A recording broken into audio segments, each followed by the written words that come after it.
back. We're ready to go. Trevor, level 1, moments away from getting this game finally started. I'm excited. Are you? Yes, very, very much so. Fnatic Moscow 5, it's a matchup that we've seen many, many times before, and by all accounts, Moscow 5 would be the favorites coming into it, just based on history and you know, fan favorites, etc. But Fnatic are playing well. They've got their substitute. Is it Reckles or Reckless? There was quite a few people asking last night.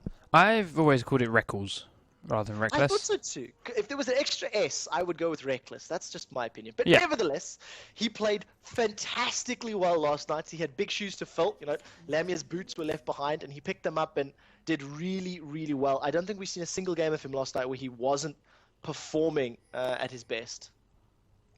He has been dubbed by a couple of people actually as one of the best, if not the best, up-and-coming AD carry in the EU West scene at the moment. So it's nice to see him being picked up by a name quite as large as Fnatic. And obviously, while nothing's official yet, he has been playing with the team for a while, from what I hear, and is obviously currently at bootcamp with them, ready for DreamHack. So I don't know, maybe it's the start of a new long partnership between him and Enrated. I know Enrated personally, despite the fact he's a massive troll and likes to attack my Skype every now and again. He's a nice guy. Yeah, but you know what? You leave your Skype unprotected and unpassword, lock your PC, so you deserve it, thanks. I did, yes. Make the mistake of leaving my Skype open at a LAN event. That's kind of brought it on myself.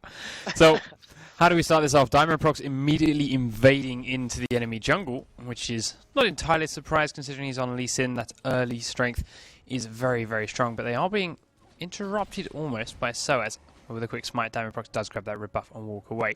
And, well, with a strong pull from the bottom lane, Cyanide didn't have to use his own smite to get his blue buff. He could now go and counter-steal that red straight out of Diamond Prox's jungle. He's going to give it a go. He is coming around here in towards the Wraith camp, but Diamond is coming straight through that mid lane, dashed into a creep to get past Peke, so they know he's coming. But he's ready for this Amumu steal. He's going to walk straight into Cyanide. They get a lot of damage because of it. The bandage cost goes out. Diamond Prox immediately on the back foot. Does get that slowdown on Cyanide. They're landing the Q, and this is where the strength of Lee Sin comes in. Immediately starts to turn the fight in his favour. Cyanide forced to flash away. Alex is going to follow with a flash. The Ignite is ticking down. Alex keeps chasing him with one more hate spike. Picks up the first blood. And Diamond Prox isn't finished yet. He's going to land a Q onto Peke and going to keep the chase up. He's got the red buff. He lands the slow from Tempest and Cripple. But Peke forced to flash under the turret. Is out and safe. Yeah, really, really nice. While all of that was going on, the two supports on the bottom lane, Enrated and Ghost Pepper, were going head-to-head. Zenith, Blade, and Shatter just poking each other, so much so that Enrated actually put the Ignite down to try and pick up the kill. Panks, hit yourself a quick fast forward. I think you're 2 or 3 seconds behind live. Compliments of the pause. Yep, the pause delay that adds itself in there. And then Diamond Prox down on the bottom line manages to land the Sonic Wave. Dazzle comes out into Enrate. He's very, very low. Red buff. One more auto attack, and it was actually the Ignite, I believe, from Ghost Pepper that takes down Enrated. So having that summoner spell available means he picks a kill up, and Ghost Pepper, #1 kill stealer, support EU. I'd forgotten to arrange my scoreboard. Thank you very much. Chat. There and there. There we go. And yes, Ghost Pepper kill steals all around. It does land another stun, but Reckles is on the ball with his Valkyrie and he's out safely, just takes a volley and nothing too much more. Darian is now already roaming, level 4 Aurelia in the enemy jungle. Can walk straight across the Fnatic ward as he comes out of this bush. Does get spotted. There's no ping, but they're going to know he's in here. Checks the race that aren't there. Checks the red buff that's obviously not there. They stole that to start with, and he's coming around the top side of Golems. Cyanide is no mana and very low health in this bush, but as soon as he sees Darian arrive, does get safely back and under this turret. Forces the reset though. It's going to keep Cyanide so far behind. He's level 2 still. And if you look at Diamond Prox, level 3, and has been involved in all these kills so far, and can stay in his jungle for quite a while yet. So Amumu really on the back foot. Yeah, definitely. I want to take a look if he's using the same rune page that he was using last time, and he is. 6% Spellvine on that little mummy. But, you know, a couple of early mistakes getting caught out where they really shouldn't have been caught out. And extremely importantly, giving Evelyn first blood and a blue buff. And a blue buff at this stage in the game. She's just going to be able to start snowballing this lane. Up in the top lane, a little bit of poke between Darian and Soaz. And I'm a little bit nervous for Peke and how he's going to play it out. I mean, look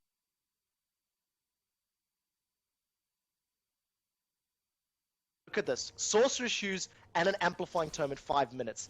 That's going to play into Alex's favor so much.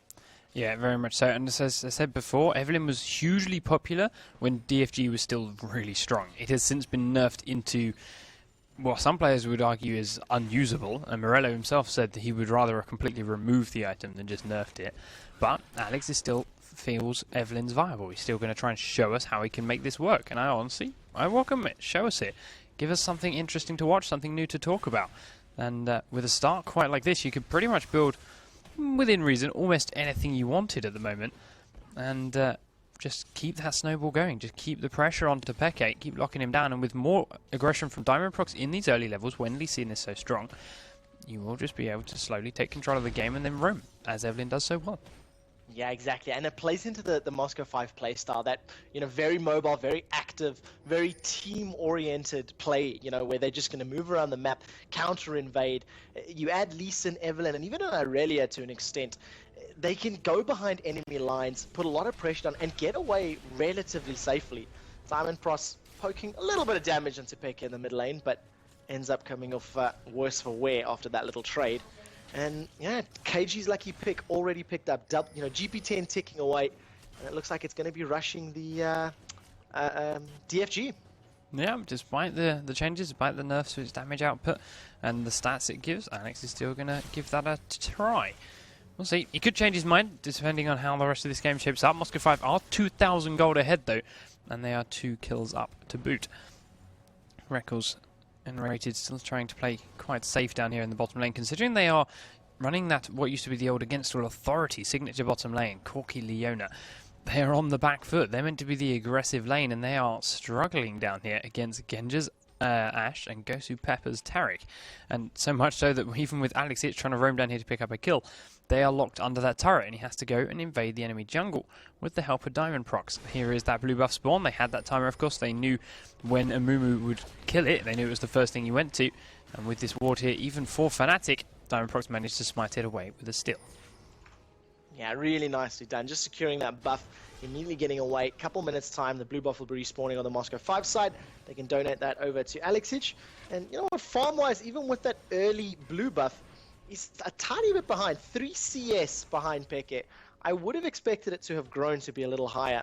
And other than Genja down the bottom lane, it's actually pretty even across the board, at least as far as the CS goes. It is. It was quite a difference in the top lane for a little while. Darian was a long way ahead, but it's slowly evening up. So has been back to bite, got himself that Giant's belt and starting to close the gap. But as these minions get killed off, Darian should stretch his lead out a little bit more again, but it's nothing too serious. But once more, Alexic and Diamondprox just invading the enemy jungle, taking that red buff as well. So there's more buffs being taken away from Cyanide, who's still level 4 to the 6 of Lee Sin. Both of the junglers, though, are in and around this top lane. Soaz hiding in this bush is ungankable as far as Diamondprox is concerned. He's got his ult, he can use that to escape. He's got his flash, he can use that to escape. And he's got a lot of health to his name. And Darren doesn't need him gank. He's got this lane locked up under the turret here. He's happy to just keep CSing the way he is. He's not losing out on too much at all. But Diamond comes back now with a double buff. Asoa has been harassed down nice and low. Cyanide is still in this bush. There's the ult comes out. They're going to go in onto Diamondprox. He's going to get taken down to half health very quickly. The Ignite's ticking, but there's not enough follow-up damage. Yet he goes back in onto Soaz. And he knows the Fnatic could not take that fight because Cyanide is so low level. Yeah, and if they had the Curse of the Sad Mummy, that would have been a dead Diamondprox. Double buff would have been transferred over.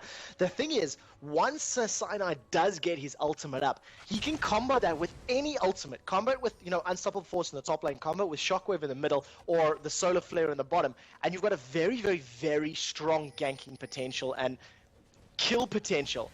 You can see a little bit of poke again in this bottom lane. Gosu Pepper going a tad overcommitted, loses 50% of his HP. But the thing is, it's taking so long for Cyanide to get to this level 6 stage, to get to a place where he actually offers a threat, that, you got to think, can Moscow 5 pull it away? Zenith Blade lands in the bottom lane. They're going to carry on chasing onto Gosu Pepper. This time around, Enrated gets the last tick with that Eclipse damage and one more auto attack. But support's picking up the kills in this matchup. Yeah, I mean, it's not the ideal situation. We know how Moscow 5, though, do like to give quite a bit of CS, actually, to Gosu Pepper as the game progresses. So if they can give him some kills instead of CS, okay, why not? But when Ashe is zoning Corky out as well as they were before then, she is up by 20 CS anyway. She can afford to give him that first kill and stay ahead. There's still a 2,000 gold lead for Moscow 5. Alexic, I don't think I've seen him back in that mid lane for a while yet. He's been roaming around non-stop. And actually, what a very quick Negatron's cloak after that Caged Lucky Pick and Sork boots. I wonder if we're going to see maybe an Abyssal Scepter then. You know, if you take a look at it, the CS has now gone heavily in favor of Peke, 90 to 66. He's slowly starting to earn more gold and pull further and further away. And I think Alexic he's cost himself that lane by going for the invades. You know, they stole the blue buff, they stole the red buff. He was behind Fnatic's, defensive lines, and he was invading, trying to pick up buffs where he could. But, you know, that's 400, 500 gold he's behind already, and if he doesn't catch up, it's going to put him further and further behind. Yeah, and it is, as you say, Moscow 5 team play. That's what they shine. That's how they really bring home the bacon, so to speak. But is it going to pay off this time? As you say, sacrifice his lane for the good of the team, for the invades, for holding back Cyanide. They're now going to go for a very early dragon here at 11 minutes, but Fnatic are here as well. They know it's happening. They do lose vision because of this pink ward and the wall being taken down, but Enrated goes in onto Alexic and stuns him up off to one side. Goes for Pepper now taking a lot of damage. The Ash Arrow lands onto Peke, but he cleanses it. Dragon does go to Moscow 5, but Genja's about to pay for it very quickly after Diamondprox does flash over the wall. Peke is low and the Ignite is ticking. The Moscow 5 are on the retreat. Alex flashes back in for a last hate spike to grab the kill. Immediately pops his W to get out of there. Movement speed buff and CC reduction gets him safe. But with the long range rockets from Corki, he finally falls, as does Gosu for a double kill on Corki. Yeah, really nice turnaround, but they didn't pick up the Dragon. So Moscow 5, they got the Drake, they got that 1,000 gold, and even with giving up 3 kills, they still have a 2,000 gold advantage right now. It was, and I apologize, it wasn't double kill on Corki. Amumu got one of those kills, but still 3 for 1 and the Dragon in favour of Fnatic. It's kept it very, very close, kept it very, very even. And because Corki only got one of those kills, perhaps worth it for Moscow 5, so to speak. Alex got 2 kills to his name, so maybe the more important people got the gold on Moscow 5. We'll wait and see who can put it to best use. Corki going to shove that bottom lane up to the turret, but Ash is back already to try and pick up as much of the CS and XP as she can. And Genja, again, 3 Doran's Blades. Either he's been theorycrafting a lot more, or he's just trying something new, but it's just like we saw him do on, I think it was Kog'Maw yesterday. 3 Doran's Blade before Zeal and BF Sword. Yeah, exactly. He was sitting there. The thing that's a bit interesting about that as well is last night he did it when he was behind. You know, he wasn't necessarily losing the lane in terms of kills or farm, but, you know, 10, 15 CS behind consistently at, you know, 50, 60% HP, and the lane was just going against them. You know, you could feel it, you could see it. They were always a bit under pressure. And on Ash, triple Dorans and a BF Sword, so he really, really wants to stamp his authority within the next 5 or 10 minutes. Gosu Pepper just ran all the way up this bottom lane and planted a ward in the Tribush past the turret, while tanking the turret in the process. Very, very aggressive warding. Not entirely sure why, but he went for it. And, well, Cyanide's just going to come straight down there and kill it again with his oracles anyway. They're going to go around to the dragon, take out 2 there. There's 1 at his blue buff, and there's 1 here in the banana bush. So he's about to get rich off wards alone. Cyanide celebrating. Misses the pink, though. Missed that pink ward. Let it go. Yep, not using control attack move, attack move, so missed it completely. Down in the bottom lane, Shield of Daybreak goes out, the Solar Flare comes down and manages to miss, unfortunately. If that crowd control had landed, they could have taken out Taric, but I don't know if I agree with the decision to focus the support. At the same time, they're continuing the battle in the bottom lane, while up in the middle, Curse of the Sad Mummy, Shockwave goes down, they put so much damage down. The ultimate from Evelyn's going to give her enough of a damage shield to survive the burst, and all of a sudden, Oriana's left with no spells, abilities, or damage to follow it up. Darren and Alexic are going to be content with picking up the 1. Now on the bottom lane, Corki and Taric do. Corki manages to pick up the kill onto Taric, but it's battle all over the place, and Fnatic pull a slight advantage with the 2 kills to 1. They are 2 kills to 1, but they're still down by 2,000 gold. That gap is staying exactly as it is. And another red buff is stolen away from the Fnatic jungle. Cyanide has finally hit 7, as we saw that ultimate, that Curse of the Sad Mummy in that last fight. But Lee Sin still up at level 8, still a little way ahead, still making the plays, making these invades, bringing his team with him, and ever so slightly winning out. But nice bit of coordination from Fnatic that time around, did punish them for it, and took a couple of the kills, the gold, the experience back their own way. Darien, though, still managed to steal the red buff, and is now recoiling away from that in the top lane. And with the use of that Wit's End and the red buff, it's going to give Soaz a little bit of an issue. With that permanent slow as every auto attack, with the true damage that comes out every auto attack, and with the increased attack speed, meaning more true damage, it's going to start to hurt Soaz no matter how much health he builds. Yeah, I'm a bit scared for Fnatic right now. Every single lane they are falling behind with the exception of mid lane, and that's even been counteracted when you consider Alexish actually has, you know, an additional kill to his name. So, you know, 2-1-1 Abyssal Scepter completed. The burst from Orion is not going to be as powerful thanks to that Negatron cloak in his back pocket. And with Irelia having a 30 CS advantage, that's probably just going to grow further now in that top lane. These team fights, while they have the crowd control advantage, I don't know if they're going to be able to stave off an Irelia that's this fed at the moment. Or this farm, that's a better word. This farm. Farmed, yeah. And Rated is toying with, Ghostly Pepper is toying with Rated in this bush, dancing backwards and forwards because he knows he was just waiting on the edge there trying to land that stun without using his Zenith Blade. But it was warded, he could see him, he knew what he was doing. Reckles will drop a ward in that Tribush so they can see where Diamond Proxy's coming. They knew he was on his way down as they saw him in a couple of wards, and they brought Cyanide with it. Cyanide, who lost his Oracles in that last fight, is now trying to lane gank down onto this Gosu Pepper Genja bottom lane as Diamond Prox hides just around the corner from that Tribush still. Cyanide now standing in a warded bush means they know exactly what's going on and brought Diamond Prox into a little bit of a closer position. Going to try and bait this out. Let's see if they can make it work. Alex, are you roaming all the way down here as well, or are you just toying with your mid lane to give him a little bit of suspicion? Whatever it was, it did the job. Bottom lane have got very scared and started to back away. Yeah, there's a lot of movement. They're trying to set something up. They're trying to put themselves in a position where they can make plays happen, but the misstep isn't happening just yet. Nobody's overcommitting. Dragon should be up relatively soon. I'm going to try to scroll up the chat and see when it went down, but it shouldn't be too long until that gets picked up. And then, yeah, that's probably going to be the next one. 11:15, so it's 17:15. Drake's going to be up. And you can see Soaz already floating down, hanging around, and that's probably going to be the next big team fight. Fnatic pick up the first turret of the game in the mid lane. Peke and Soaz did both stretch up there and push that one down as Alex was roaming around, but it's still 2,000 gold in favor of Moscow 5. Despite having that extra 1,000 from the turret kill, they keep that gold advantage. They keep it there. And there is that dragon you said. Diamond Prox is already down here for it. Darren is down. They're going to plant these wards in. Alex is roaming around. 4-bet pings onto the bottom lane. And it does look like Fnatic have decided to not go and contest this. They're all a little bit too spread out. They've got lots of... Moscow 5 have lots of vision around here. Fnatic, realizing they would not get there in time, especially against the Lee Sin, do decide to back away, but the ult comes down from Soaz onto Darren. He flashes the Orianna, although Peke don't manage to land that one quite in time.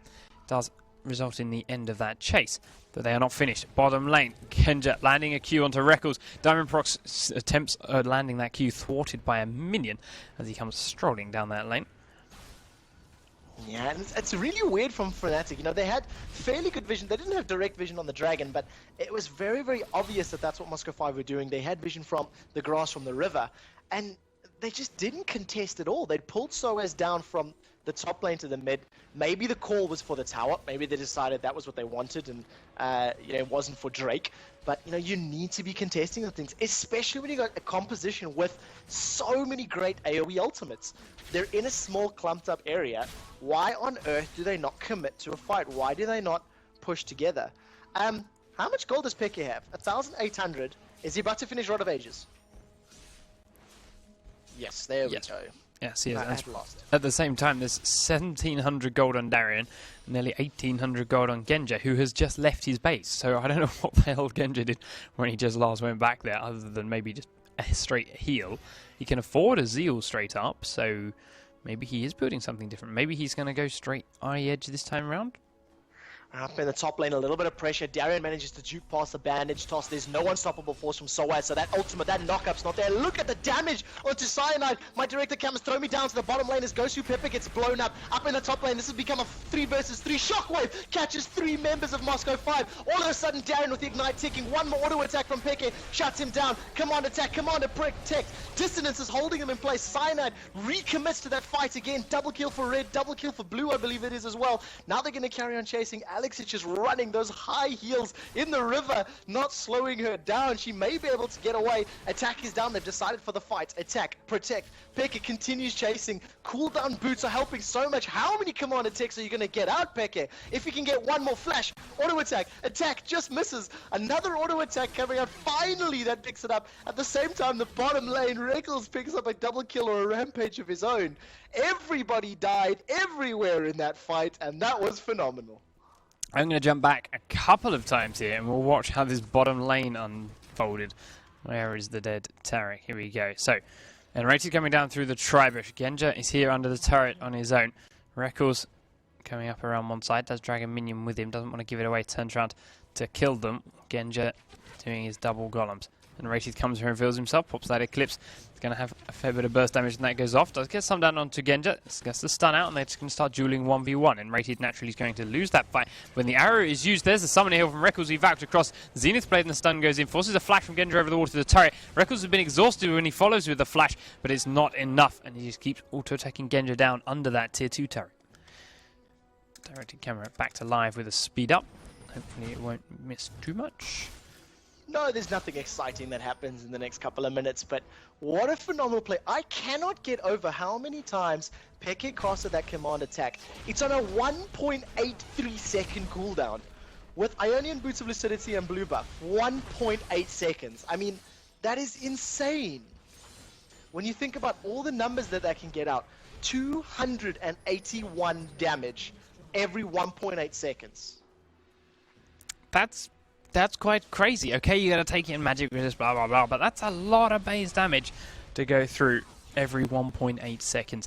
And well, Peke putting it to good use, chasing down Alexic through that mid lane. We do not have Soaz here in the top lane trying to put off this push. He's used his ult already, but Cyanide comes across now. Bandage Toss does land onto Diamond Proc. Cyanide going to be kicked back again, so he can't use Curse of the Sad Mummy. Darien deciding he'll sacrifice himself for the good of his team. Dashes into a creep, starts to make his way up towards that mid lane. Soaz comes in, gets stunned up. Cyanide lands another Bandage Toss. No mana here on Soaz though. He's going to keep the chase going with that percentage health damage from his Despair and the Sunfire Cape, though just being close is doing the job for Cyanide. Darien gets another stun down onto Mumu though. Soaz going to keep chasing with his own Sunfire but not in range.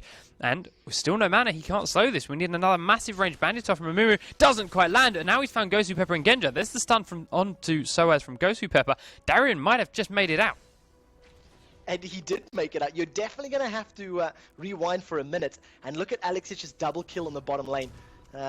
Enrated and Rekkles decided to commit to a fight, failed their ultimate, and just gave a double to Alexic. So get that one up, and I'll keep tabs on what's happening live. Here we go, we got it live. Goes to Pep and Genja. There's the missed ult from Enrated. Goes straight on, goes to the Ash Arrow, goes in, lands on Enrated. Great ult from Alexic. Hits both Rekkles and Enrated, and he's chasing down Rekkles for the first kill. Hate Spikes picks it up and comes switching back to steal the last one straight off Genja and Gosu Pepper.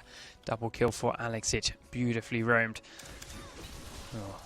Directed camera back through the chase scene again as Darien escapes it. And so powerful when you consider he went for the Zeal first. And the only reason I point that out is whenever you see, Aurelia's building Trinity Force, I tend to see, bottom lane. Alexic gets the Deathfire Grasp out, and with his ultimate half health Rekkles. Despite the Ash Arrow missing, Alex manages to pick up that kill 1v1.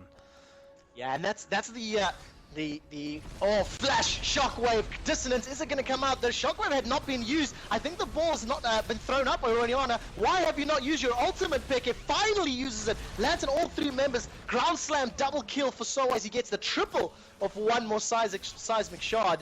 After all the trouble I was saying about the ultimate, it was well used. They pick up 3 under the tower.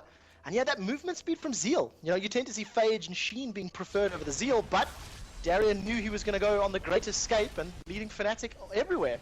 Yeah, it worked out. I mean, we didn't see Peke's ult straight away. It wasn't attached to Soaz, so he had to get into product permission perfectly.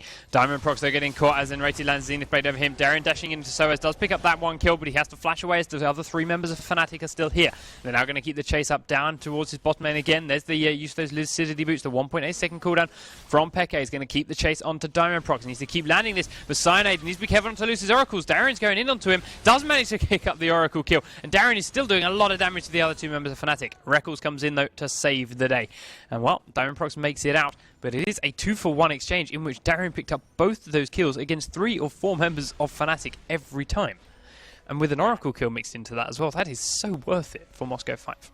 I also see he's just picked up a Chain Vest, so I'm expecting a Guardian Angel coming out the way for Irelia, and it's going to be absolutely phenomenal if he can pick up that Guardian Angel, you know, get the survivability. He's already got the defenses.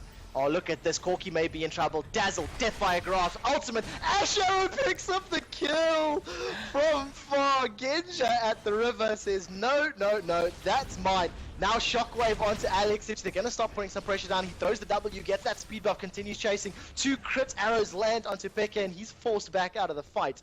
But what a beautiful Ash Arrow, and Moscow 5 putting on a show here today.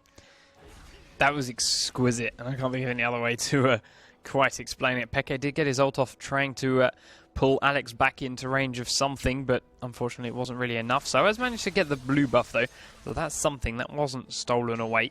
Well, there's still a very big mountain for you to climb. Fnatic down by 6,000 gold. Cyanide, having lost 2 oracles, can add 800 to that difference himself. And I tell you what, Fnatic need to start forcing these bigger engagements. They need to put themselves in a position where they can go 4 versus 4, 5 versus 5, and actually use all of those ultimates together. Right now, they've been trying to play a skirmish game, and they don't win at skirmish fights. Irelia, Lee Sin, Eve are very good at small, you know, skirmishes.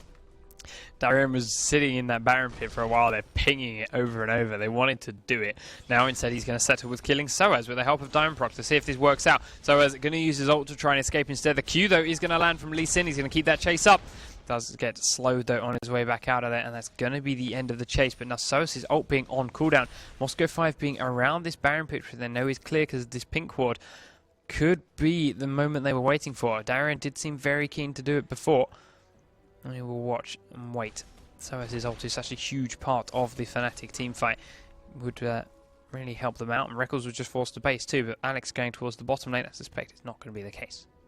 Yeah, not at all. Alex has jumped in there, threw out the Deathfire Grasp, and followed the Deathfire Grasp up with Agony's Embrace. And the amount of damage that the two of those have alone, without using a single one of his hate spikes or any other damage from anybody else, you combo 1 and 2 of those together with an Irelia Blade Surge, and that's it. That's going to be a dead Corki. And I think he needs to pick up a Guardian Angel soon, because they're going to blow him up every single team fight from here on out.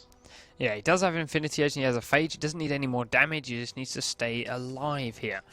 So, Echoes keep farming. What kind of gold are you sitting on at the moment? 600. Not exactly enough for a Guardian Angel. Maybe you could barter a deal, sell helicopter parts or something, and get himself a nice cheap discount on a Guardian Angel.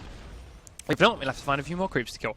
1,200 gold now on Alex Itch as he clears out and pushes that bottom lane. Another 1,100 on Irelia.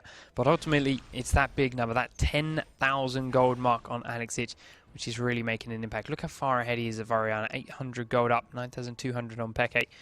In a lane which he has been, as you can see here, out-farmed. So with the global objectives, with the towers, with the dragons, and with the kills that Alex has just been involved in, whether it be kills or whether it be assists, it's enough to put him ahead of his lane counterpart. Yeah, and that's what it's going to come down to in these team fights, whether or not those items and whether or not that gold advantage is actually going to be mitigated by the team fight potential. You know, Fnatic have finally pulled themselves together. They've grouped up as 5. They're forcing themselves into a position now where they can actually fight as 5. The key, can the mobility from Moscow 5 keep them alive? Can they avoid the damage? Can they avoid the stuns? And if not, Ash Arrow comes out. That was a bit optimistic. There was a lot of time, and all of a sudden, Fnatic decide they want to chase. Soaz gets the seismic shot onto Lee Sin, but he's already hopped over the wall, and they get to safety. So the next minute and a half, there's no enchanted Crystal Arrow right now. Nope, that's a big engage aspect there for Moscow 5. Darren is going to get slowed by Soaz, by Peke. The ult's going to come out from Soaz, does land it down onto Genja, and Diamond Procs. Genja gets pulled straight back in, and then Rati lands on him too. He's very, very low and will actually fall to Soaz, but that's already Alex Itch has killed Corki, so AD carry for AD Corki. AD carry for AD Corki. Alex does manage to pick up Cyanide as well with the help of Darren. Now Soaz is still in here, and Rati's in a horrible position on the wrong side of the Moscow 5 squad. So is Peke, and that Q land from Diamond Procs means he's going to keep chasing around the red buff through the enemy jungle. Peke's just trying to delay this, get them as far away from Baron and as far away from his base as possible. Then he will finally fall to Alex Itch. Soaz now around the back side of the Baron pit, knows this is where they're going to be going. Standing on a ward at the moment. Now he knows it's clear because he just watched it die. Has to try and stop this Baron. Yeah, 1 versus 4. He's got no ultimate, no ignite at the moment. I don't think he's going to be able to do it. And that was what I was afraid of. That dive composition, that was just Irelia and Eve. and they picked off Corki and Amumu in the back line. Yeah, fair enough, and Orianna Ultimate managed to pick up a lot of damage onto Ashe, but that wasn't who the damage dealer was. Even without Ashe in the fight, they completely got decimated. And simply put, Fnatic are not tanky enough. Soaz does get caught. I think that was an Agony's Embrace for the slow. Deathfire Grasp, and the rest of the team just dive on him to pick him up. You know, easy delayed ace over the course of that fight. And Moscow 5 with the Baron are looking strong in game 1. Yeah, that, as you say, Agony's Embrace, that ultimate from Evelyn, just enough of a slow to get him in range for everything else. And Diamondprox and Darren are actually looking to try and steal this blue buff as well now. The one purple buff's not enough for them. Gotta grab that blue one as well. He is constantly resetting there, and Records getting quite a bit of damage down to Diamond. But with the ult coming in from Enrated, it's going to be answered by Genji's ult, but Darren leaps straight in onto Corki. But the rest of Fnatic are here. Darren does get away from it as Cyanide backs on out of there with Corki as well. So, Fnatic, they saved their blue buff. Didn't manage to pick up any kills though, and everyone on Moscow 5 still has their Baron buffs. Yeah, a couple of minutes where Fnatic really are going to need to try and stall. The only problem is, even if they do stall, it's a very good dive team, you know, from Moscow 5. If the Ashe arrow lands, that person's dead. Even if it doesn't land and, you know, they decide to go a different route, Irelia can dive in, stun somebody up, get the DFG and the ultimate from Eve down, and that person's dead. They have the ability to go in, and they have 2 Guardian Angels on their side, so effectively 7 versus 5 right now. So, Moscow 5, trademark Guardian Angel Rush, so to speak. I do see blue buff being handed off to Alex again, the one in their jungle. And there we go. That's going to give him more cooldown reduction, some more hate spikes in the team fights, more Agony's Embraces, more roaming killing. And well, let's see if he puts it to good use. We do see in the mid lane Darren actually going very, very low after some rockets coming out from Reckles. Diamondprox does dash into a creep, has to be very careful. Now Soaz is around here as well. Soaz, do you have ult? That's a prime target. Genja, Diamond and Darren staying very close together. But he was not ready for it. Did not want to go in. Lee's getting close to his GA, but look at what Irelia's building. That's the makings of a Hex Drinker. So not only has she got Wit's End, all of the attack speed, all the damage that comes with it, when that Hex Drinker comes up, even if the burst lands, you're not going to kill him. I completely missed Alex Hitch nuking down Corki, sneaking around the backside. Let's watch it. Here's the Dragonfall. Reckles makes his way up around the top side to a warded spot for Moscow 5. Alex managed to get around the mid lane and immediately pops out of nowhere with 3 abilities, including the Deathfire Grasp. Reckles was no more. Yeah, the amount of burst, even directed camera couldn't pick that one up. By the time Corki was dead, the camera hadn't even reacted. Now all of a sudden the siege is on, excuse the pun, as Moscow 5 is pushing down on this middle lane. They've taken the first tower down, so that's all outer towers removed. And they're considering an engagement. Soaz has the football above his head. But are we going to see a bit of a dive? Not just yet. Nobody's grouped up well enough for Fnatic's interests or for what Fnatic want. And you're just going to feel until Corki comes back, they can't really team fight anyway. It is 4v4. Alex has gone to the top lane, so there's that. But honestly, the fight would not be over by the time he ran down. It's not very far for him to do that. So, yeah, they don't want to risk it. They are just happy to wave clear, keep the creeps off the turret as best as possible. Corki is also back up now, and Alex is hiding around the far side of this tier 2 turret in the top lane, waiting for someone to perhaps transfer, kind of hoping it would be Corki. He's now right around the backside, hiding in this bush. Someone's got to go across there. Someone's got to do it. Who's it going to be? Peke checks the bush. Does drop a ball in there, though. Nothing more. Still waiting for that perfect moment from Alex Hitch. But now Soaz is going to get kicked back by Diamondprox as they start to get a little bit of CC down onto under that turret. Still, though, just happy to siege it. They got Baron buff. They've got a lot of regen here. They'll just sit and wait. And look at Alex's position from the back line. I think he's waiting for, you know, an engagement, waiting for another creep line. Maybe an Ashe Arrow or even a Dazzle, you know, would suffice. They're just holding off and then waiting for their time. Is it? There we go. Unstoppable Force comes through. Shockwave manages to catch 3. A Curse on the Sand, Mami onto 4, but they haven't picked up any kills yet. Finally, Genja goes down. They trade him for XP, gets a 1-for-1. Rampage is down. Darian all of a sudden picking up more kills. His Guardian Angel has not even been popped. Alexich gets 2. Now they're jumping onto Soaz. Soaz gets the ground slam down in a seismic shot, but Alexich with a triple kill. He throws out that W as it gets refreshed again, continues chasing. Hate Spike is up, and all of a sudden, 1 for 4. You have to feel that this game is Moscow 5's right now. Yep, I think that's kind of all she wrote. That was engaged by Fnatic. That was a fight they started, a fight they wanted. It was under their turret. They got their combo off perfectly onto 3 people. They got Soaz in there with his ult. They got Peke's ult on top of Soaz, and they had a Mumu's ult on top of all that. And they still couldn't quite pull this game out of the bag. Oh, sorry, pull even one fight out of the bag. As a result, they are now down by 15,000 gold. So, yeah. Moscow 5 are going to grab this one inhib, then they're probably going to rotate around to top or to bottom, I suspect, and grab another turret, maybe 2. But would not surprise me to see Fnatic surrender before that and get ready for game number 2 instead. Yeah, I think that might be the smart decision, because we'll see that's 1, that's 2, 3 Guardian Angels on the side of Moscow 5. I think Lee Sin has enough cash to finish his. Yes, it does. So 4 GAs, all cooldowns are available as well. So, you know, even if they do go down in a fight, Fnatic are not winning the fights or, you know, not picking up any kills to even put pressure on Moscow 5 right now. This game is most likely over. The thing that got me a little interested about that is Eve, you know, everybody's saying how underpowered she is, how much DFG was nerfed into the ground, but Alexich, 12-3-7. He is just playing so phenomenally well. He knows the ins and outs of that champion. Even with, look at that! I am so glad I was following him to read stats and look at his AP and stuff there, because I would have missed that kill. Yeah, it's just like, what do you say? How do you describe melted? You can't play by play that. It's Alex and Pekka. Oh, it's just Alex. Before I'd even realized that Alex and Pekka were next to each other, Pekka was dead.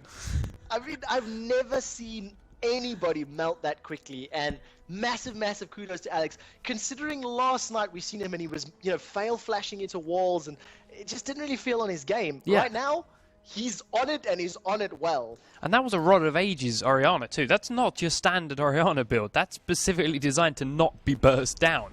And it still happened in seconds. And Diamondprox has now found Cyanide in this top jungle. Forced the Curse of the Sad Mummy out, but the Q's going to land over the wall instead. Diamond's going to keep the chase up. He's got GA, he doesn't mind, but Alex does. Alex is not willing to dive that turret and does cool it off. Instead, he's going to find Soaz around this corner, changes his mind, backs away, cannot burst through Soaz, but Corki's close. Can he burst through Corki? There's no turrets here for stealth detection. He's going to go into the enemy base, see what he can find. He's coming up behind Corki. There's the Death by Grasp, there's the ult, there's 1 hate spike, there's 2. It doesn't even need a second hate spike, just auto attacks it. Genji gets the turret in the same process. I'm just going to follow Alex. That's all we need to do now. We'll just follow Alex as you say that, Soaz catches himself in some trouble. It's 1 versus 3 near the Baron buff. Cyanide is setting up. Can Cyanide steal yet another Baron? Buff, you know, Baron buff steal at #1 EU. In the background, Soaz is most likely going to go down. He does to the Ignite and the hate spikes. As we were talking about hate spikes, Corki's picked up that Negatron cloak, and buying the Negatron cloak has managed to pick him up just a single additional hate spike before he dies. Cyanide trolling a little bit. Bandage tosses over the wall, doesn't have flash available for an escape.